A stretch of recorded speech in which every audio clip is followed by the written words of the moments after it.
NaVi have done it, everyone. The Pro League Finals were just over this past weekend, and we saw NaVi versus Dark Zero in a best of 3, and I'm sure many of you are aware already, but NaVi, despite missing a core member of their team, managed to pull through and get that win, going 2-1 against Dark Zero, which makes them the Pro League champions for this season. So there's a few reasons why this win is really big for NaVi, so stay tuned as we discuss what went on over the weekend.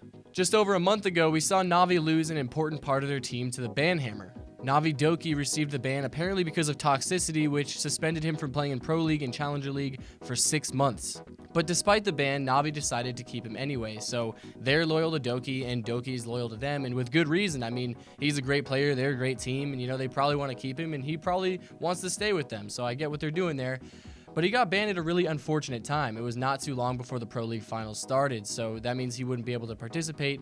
And since Doki wasn't able to play, that means we got Pi instead, who's been standing in for them, and he's probably going to be sticking around for a while, at least for the remaining time for Doki's ban to be over, because, he actually did pretty well. I believe he ended up top fragging on the last map. I think he got like 20 kills, so he's definitely a good replacement for Doki in the meantime. We also saw Citizen from NaVi breaking a record over the weekend, as he ended up getting 23 frags on their first map against Reciprocity, which they actually ended up losing that map, but he set the new bar for kills, just barely passing up Space Station Gaming's Rampy, who had 22 kills. Ninjas in Pajamas and FaZe didn't really have great runs either, following all of those visa issues that they had, obtaining their visas and getting their players over to Japan, which you're probably very well aware of if you've been following this channel, but in case you're not, there was Nip, who was missing 2 players, Julio and Kamikaze, and then we had FaZe, who was missing 1 player, Ion. And then, of course, there was NaVi, who was missing Doki, like I said earlier, but they got a lot more practice with Pi, their stand-in, so they had a lot more time to, build up their strategy and,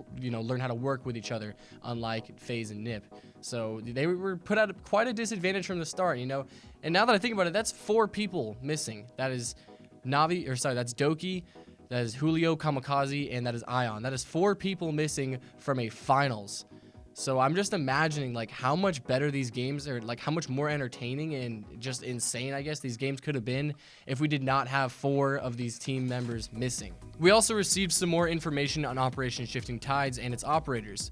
I covered the new operators' gadgets in one of my last Siege videos, so I'm not going to go through it all again, but we did learn some new stuff. The Indian attacker's name is Kali, and what we learned is that her secondaries are the C75 Auto and the P226, and she's got breaching charges and claymores. Her gadget can be used to pierce reinforced walls to destroy her enemy's gadgets with a small explosion. The Kenyan operator's name is Wamai, and this is the operator that's sorta supposed to be a replacement for Jaeger in that their gadgets do pretty similar things. Wamai can throw magnets that stick on the wall, which will catch enemy projectiles, reset their detonation timer, and then blow them up. They are one-time use, so the magnet will break after catching something, and Wamai will gain them gradually over the course of each round, kinda like Legion. And another change that I think that just about everyone is going to be happy about is the addition of limb penetration. So, when you flashbang someone and they put their hand over their eyes and they're like, save me. And so currently, if you were to shoot them in the hand while it is in front of their face, your bullet will not go through their hand.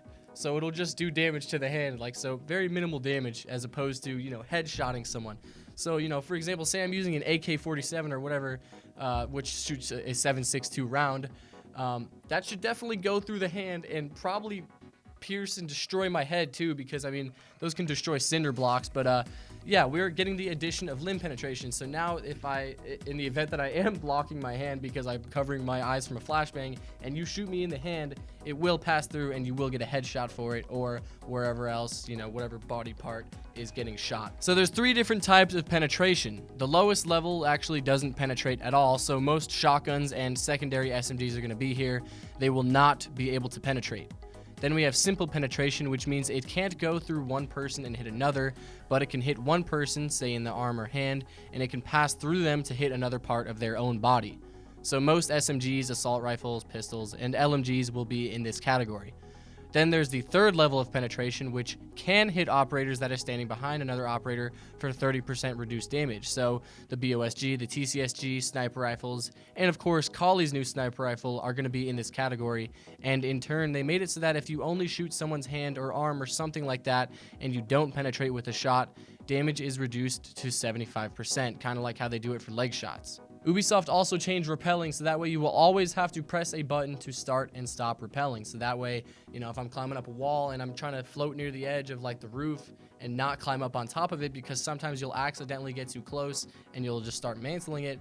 Now you always have to press a button to get off of it, so that way you're not going to accidentally, you know, blow your cover or whatever the heck you're doing. So it's a really small change, but it is no doubt, I'm really happy about it, because I really enjoy like really small like quality of life changes and stuff like that. So it's just like those little things that are definitely going to come in handy in the future that I really always appreciate. That is all for today's Siege news video though, guys. I really hope you enjoyed, and please leave some comments down below, because I want to hear what you guys think about the Season 10 Pro League Finals. You know, what you guys wanted to see, any disappointments, whatever you were happy about, whatever it is, I want to hear it, so please tell me. But I hope you guys take it easy. I will be seeing you guys soon in the next video, so have a good one, everyone. Bye-bye.